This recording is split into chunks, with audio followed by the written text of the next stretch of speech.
Yeah, it was something else. I tell you, the way that Rose Bowl game went. What we're going to do here is we're going to show you a lot of the highlights. To me, that was one of the highlights afterwards, that shot, because that's got everything.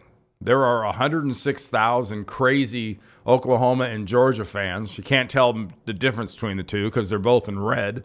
But you got the B2, you've got the flag, you've got, I mean, heck, they're so high up on that shot right there, you're getting some smoke and clouds from fireworks or whatever heck that was in the middle of it. But this game, and it was kind of a precursor as to what it was going to be like with Oklahoma and Georgia. Oklahoma had the Heisman Trophy winner, Baker Mayfield, and he lived up to the sort of the billing. He played extremely well. Georgia came in with what people thought was a pretty amazing running game and a very good defense. 1 out of 2 is not bad, because the way this thing started, it looked like it was going to be out of control. Now, the final score, when you look at it, looks like a high school basketball game. 56-48. That's kind of nuts. And that's the kind of game that I'm sure Kirby Smart, the Georgia head coach, had no intention of getting into. How beautiful is that? That is something. But yeah, 54-48 was our final score. Maybe one of the best. I guess we're always saying this is the best ever. Well, I tell you what, that might be the best Rose Bowl ever. And as far as this short-lived playoff period, it's definitely the best playoff game. Check out some of these highlights, and there are a lot of them. We're only going to show you the scores, which means there's still a lot of them. Mayfield was nothing short of stellar. He was a Heisman Trophy winner. But between Nick Chubb and Sony Michel and this offense, Georgia just kind of wouldn't go away, though at times it looked like Oklahoma had an answer for everything. This is Anderson, who breaks free. Rodney Anderson in the clear, headed for the end zone. Rodney Anderson might have been the MVP if not for all the actions by Sony Michel specifically. So when it was 21-7, I was pretty worried that Georgia would not be able to answer. They answered. This might be the play of the game right here. A reverse turns into a pass to a wide-open Baker Mayfield. Georgia came back, kicked a field goal. Those 3 points turned out to be pretty doggone important. But every time you looked up, either Sony Michel or Nick Chubb were bolting free. Unbelievable amount of rushing yards, great speed. Offensive line for Georgia should be extremely proud.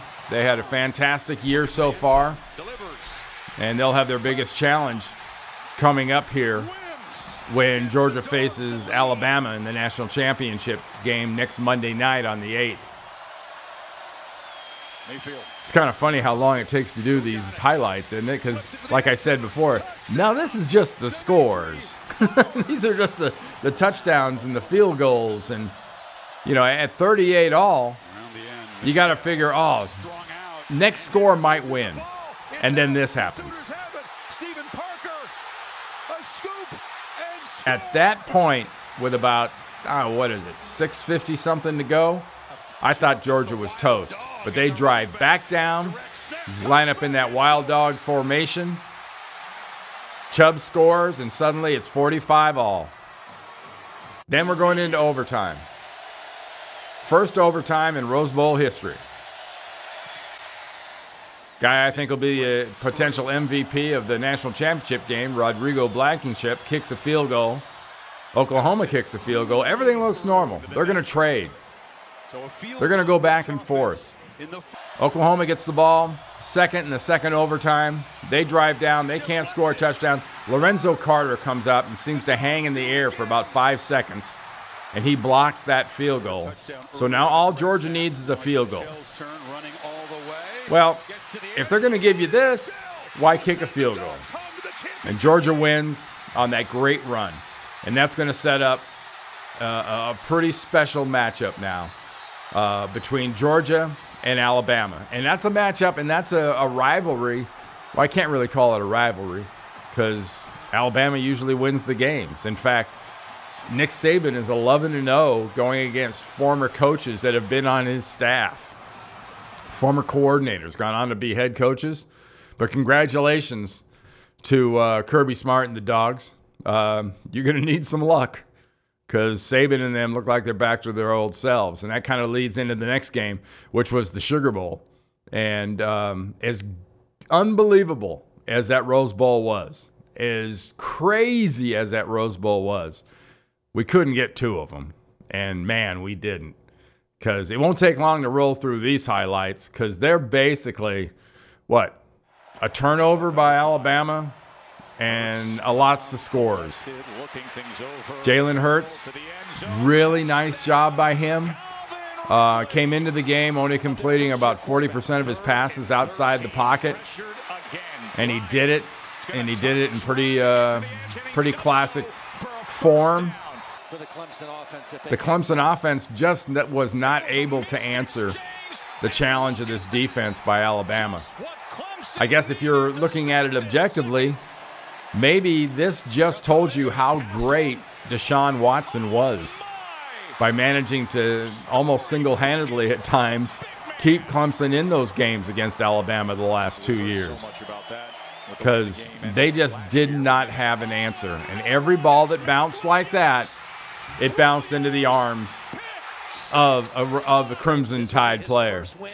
And you know you're getting confident when your quarterback can kind of escape. You don't pay for it. He steamrolls the coach. He wasn't ready. Nick didn't have his knees bent, and he wasn't ready to go. But 24-6. And it really wasn't that close. Alabama sort of rolled out all kinds of stuff. They went William Refrigerator Perry on Clemson, and it didn't bode well for the rest of that game. Let's put it that way. I think Alabama will be a prohibitive favorite in this national championship game next Monday night here in Atlanta in the Mercedes-Benz Dome. But I think Georgia wins 23-21 on a Rodrigo Blankenship field goal at the very end. But we'll see. Wouldn't be the first time I was wrong, but I sure hope I'm right. Okay, let's go on to the NFL and take a look. NFL promotes as well as anybody out there. Super Bowl 52 is going to be in Minneapolis first week of February. But check out this NFL Network promo that they did, which basically touts what the playoffs are. Postseason is what counts. Postseason is where legends are created. Postseason is all about, writing your name in history. It means everything. They're living and dying with every play. Every game in the playoffs is win or go home. We're talking about a game that we love, a game that we played in the backyard. These are the dreams that have gone on through kids' minds growing up playing football. It's really the time of the year where it gets real. Postseason is why you play the game. Postseason is a blessing. It's a gift. It's a reward for all the work, toil, and labor that you put in the summer. Postseason is everything.